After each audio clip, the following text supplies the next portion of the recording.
പ്രിയമുള്ള പ്രേക്ഷകരെ, നമസ്തേ. ഈ മനോഹരമായ ഈ ചുവർ ചിത്രങ്ങൾ നിങ്ങൾ കാണുന്നുണ്ടല്ലോ. ഞാനിപ്പോൾ ബോംബെയിൽ വസായി എന്ന ദേശത്താണുള്ളത്. മലയാളികൾ ധാരാളമായി താമസിക്കുന്ന പ്രദേശമാണ് ബോംബെയിൽ വസായി. നിത്യവും ധാരാളം ട്രെയിനുകൾ കണ്ണൂരിൽ നിന്നും അഹമ്മദാബാദ്, ദില്ലി ഭാഗത്തേക്കുള്ള ട്രെയിനുകളൊക്കെ തന്നെ വസായി എന്ന നഗരത്തെ അവിടെ സ്വല്പം വിശ്രമിച്ചിട്ടാണ് മുമ്പോട്ട് നീങ്ങുന്നത്. ആയിരക്കണക്കിന് യാത്രക്കാർ നിത്യേന സഞ്ചരിക്കുന്ന ഒരു പ്രധാനപ്പെട്ട ബോംബെയിലെ ഡെസ്റ്റിനേഷനാകുന്നു വസായി. ഇന്ന് താനെ ജില്ലയിലെ ഏറ്റവും അധികം മലയാളികൾ തിങ്ങിപ്പാർക്കുന്ന പ്രദേശമാണ്.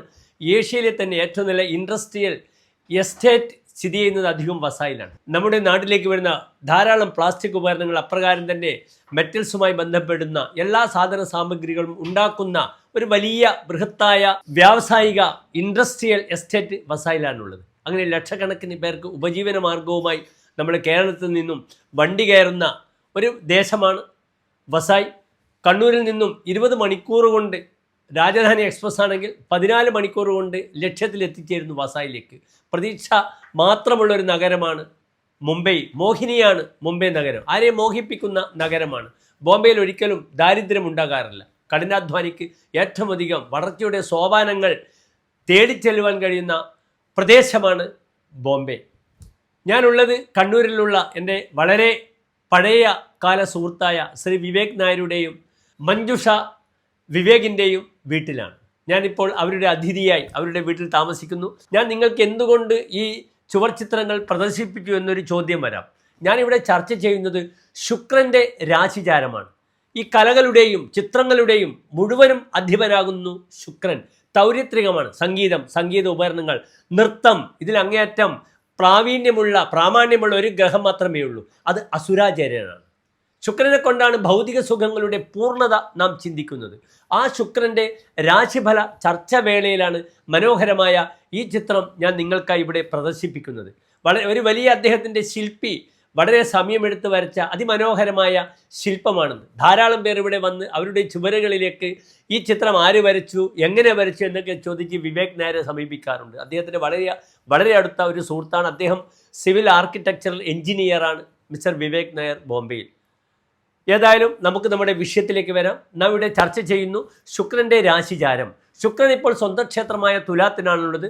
ശുക്രൻ ഇതാ 1201 വൃശ്ചിക മാസം 10-ാം തീയതി 11 മണിയോടുകൂടി, അതായത് 2025 നവംബർ മാസം 26-ാം തീയതി ശുക്രൻ എവിടത്തേക്ക് മാറുന്നു?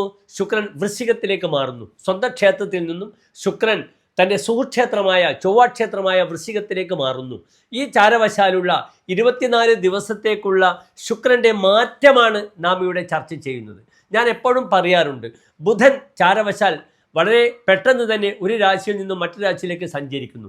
അപ്രകാരം തന്നെയാണ് ശുക്രനും. ശുക്രൻ നോർമലി 45 ദിവസക്കാലം വരെ ഒരു രാശിയിൽ നിൽക്കാറുള്ളൂ. ഇത് കേവലം 24 ദിവസം വരെയാണ്. ശുക്രനും ബുധനും ഏത് സമയത്ത് ഫലം ചെയ്യുന്ന ഗ്രഹമാണ്. ഗാംബ്ലേഴ്സ് പ്ലാനറ്റാണ്. പെട്ടെന്ന് ഫലം ലഭിക്കുന്ന ഗ്രഹങ്ങളാകുന്നു ശുക്രനും ബുധനും.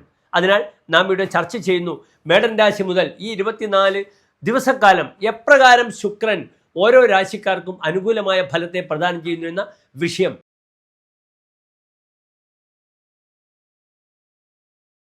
ഉത്രാടം നക്ഷത്രത്തിൻ്റെ അവസാനത്തെ 45 നാഴിക, തിരുവോണം അവിട്ട നക്ഷത്രത്തിൻ്റെ ആദ്യത്തെ 30 നാഴിക വരുന്ന 2.25 നക്ഷത്ര സമൂഹം. ഇവിടെ മകരൻ രാശിക്കാർക്ക് ശുക്രൻ 11-ാം ഭാവത്തിൽ നിൽക്കുന്നു.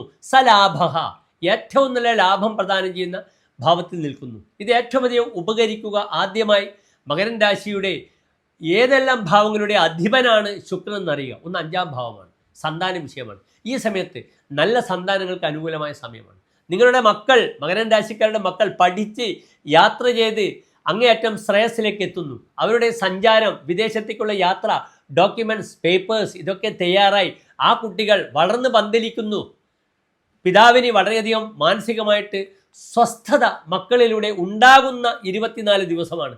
അതിനാൽ കുട്ടികളുടെ വിദ്യാഭ്യാസ ലോണുമായി ബന്ധപ്പെടുന്ന വിഷയങ്ങൾ, അവരുടെ യാത്രാപരമായ ഡോക്യുമെൻറ്റ്സുമായി ബന്ധപ്പെടുന്ന വിഷയങ്ങളിൽ നിങ്ങൾ സജീവമാവുക.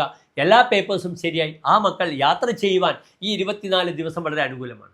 യുവതികൾക്ക് ഗർഭം ധരിക്കാൻ ഏറ്റവും നല്ല സമയമാണ്. അതിനാൽ സന്താന വിഷയത്തിലേക്ക് ആഗ്രഹിക്കുന്നവർക്ക് വലിയ പ്രയാസങ്ങളില്ലാതെ തന്നെ ഗർഭം ധരിക്കുവാനുള്ള വളരെ അനുകൂലമായ സമയമാണ്, അതും അറിയുക.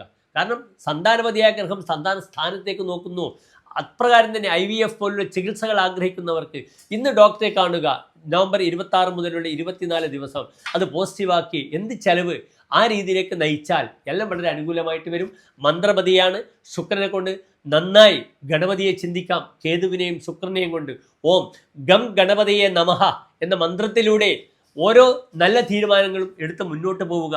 ഓം ഗം ഗണപതിയെ നമഃ, ആ ഗണപതിയുടെ മൂലമന്ത്രം തന്നെ ജപിക്കുക.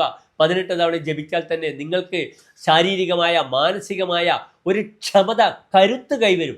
ആ കരുത്തിലൂടെ നിങ്ങളുടെ ഓരോ കാര്യങ്ങളും നടക്കട്ടെ. മറ്റൊരു പ്രധാനപ്പെട്ട വിഷയം, ശുക്രൻ നിങ്ങളുടെ കർമാധിപനാണ്. കർമാധിപനായ ഗ്രഹം ലാഭസ്ഥാനത്ത് നിൽക്കുന്നു.